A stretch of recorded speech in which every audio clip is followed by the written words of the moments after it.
আজকে দেখুন একদম চলে এসছে টাটকা একদম মিরিক মাছ। আর মিরিক মাছের পেটে কত ডিম ছিল দেখুন, এই দেখুন ডিমও হয়েছে। আর টাটকা আজকে মিরিক মাছও নিয়ে করে ধুয়ে পোছে নেব। তো দেখুন আমি মিরিক মাছগুলো সব একদম নুন হলুদ মাখিয়ে নিয়েছি, সুন্দর করে ধুয়ে পোছে কড়াই দিয়েছি তেল। এবারে ভালো করে ভেজে নেব।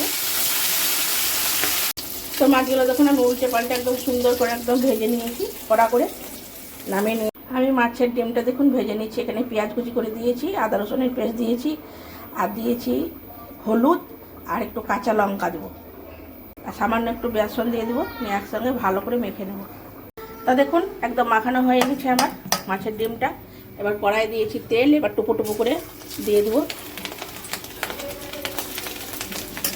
মাছের ডিম ভাজার সময় একটু সাবধানেই ভাজতে হয়, না তো পটো পটো করে ফুটতে থাকে, সেটাও জ্বালা।